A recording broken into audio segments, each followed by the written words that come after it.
سلیم گھر میں داخل ہوا تو اس کا منہ اترا ہوا تھا۔ وہ سیدھا اپنے کمرے کی طرف چل پڑا۔ اس کی امی سمجھ گئیں کہ یہ کسی بات سے پریشان ہے، ورنہ یہ کیسے ممکن ہے کہ وہ سلام کیے بغیر آگے بڑھ گیا۔ تھوڑی دیر بعد اس کی امی بھی اس کے کمرے کی طرف چل پڑیں۔ سلیم کی امی نے اس سے پوچھا، سلیم بیٹا، تم گلک اٹھائے کس سوچ میں گم بیٹھے ہو؟ سلیم بولا، امی میں اپنا گلک توڑنا چاہتا ہوں۔ مگر کیوں؟ تم تو کہہ رہے تھے کہ چاند رات کو توڑو گے۔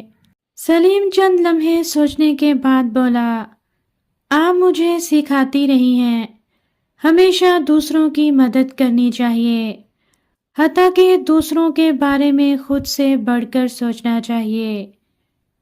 ہاں، وہ آہستہ سے بولی، آپ کے پاس صبح بابو چاچا آئے تھے کچھ ادھار مانگنے کے لیے، اور شاید آپ کے پاس پیسے نہیں تھے۔ مجھے ان کا احساس ہو رہا ہے۔ ٹھیک ہے، مجھے اس پر خوشی ہے، مگر یاد رکھو نیکی خوش دلی سے کرنی چاہیے۔ تم مجھے کچھ پریشان نظر آ رہے ہو۔ امی، میری پریشانی کی وجہ یہ نہیں ہے۔ امی، آج زمیندار کے لڑکے جمیل خان نے اپنی جیپ سے مجھ پر پانی کے چھینٹے اڑائے، پھر طنزیہ انداز سے مجھے دیکھ کر ہنسنے لگا۔ اس کے ڈرائیور نے بدتمیزی کی اور کہا، خان آ رہا ہو تو راستے سے ہٹ جایا کرو۔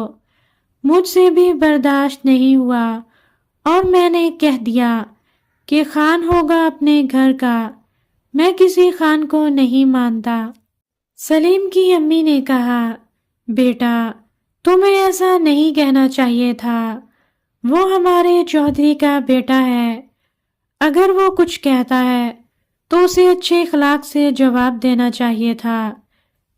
پھر انہوں نے سلیم کو سمجھایا کہ وہ جا کر بابو کی مدد کرے اور واپسی پر جمیل خان سے معذرت بھی کرے۔ جب وہ پیسے دے کر جمیل خان کے ڈیرے پر پہنچا، جمیل خان نے کہا، آؤ سلیم بیٹھو، کیسے آنا ہوا؟ سلیم نے کہا، میں آپ سے معافی مانگنے آیا ہوں، آپ چودھری صاحب کے بیٹے ہیں، میرا حق نہیں تھا کہ آپ سے اس انداز میں کچھ کہوں، ازراہ مہربانی مجھے معاف کر دو۔ جمیل خان سوچ بھی نہیں سکتا تھا سلیم اس سے معافی مانگنے آئے گا۔ جمیل نے کہا، ارے نہیں، غلطی میری تھی، معافی مجھے مانگنی چاہیے۔ خیر، اب اس بات کو ختم کرو۔ سلیم نے کہا، بہت شکریہ، اب میں چلتا ہوں۔ جمیل خان نے اسے زبردستی بٹھا لیا کہ ابھی کچھ دیر باتیں کرتے ہیں۔ اچانک اسے کوئی بات یاد آئی۔ وہ بولا، سلیم، تم نے مجھ سے کہا تھا کہ خان وہ ہوتا ہے جس کا دسترخوان بڑا ہوتا ہے، اس کا کیا مطلب تھا؟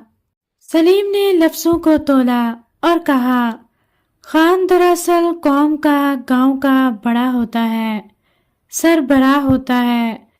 اس حیثیت سے اسے چاہیے کہ وہ دوسروں کا خیال رکھے۔ اس کے دسترخوان پر ضرور کوئی نہ کوئی غریب موجود ہو۔ پھر سلیم نے اسے بابو کے خراب حالات کے بارے میں بتا کر درخواست کی کہ اسے کسی کام پر لگا دے۔ تھوڑی دیر بعد اس نے بابو کو بلا کر اپنے کھیتوں پر کام کرنے کی پیشکش کی تو وہ فوراً تیار ہو گیا۔ جب بابو اور اس کے بیوی بچے کھانا کھا رہے تھے تو دور بیٹھا جمیل خان سوچ رہا تھا کہ دوسروں کی خدمت میں کتنی لذت ہے۔ تب اس نے فیصلہ کیا کہ اب اس کے دسترخوان پر ہر روز گاؤں کے غریب لوگ آئیں گے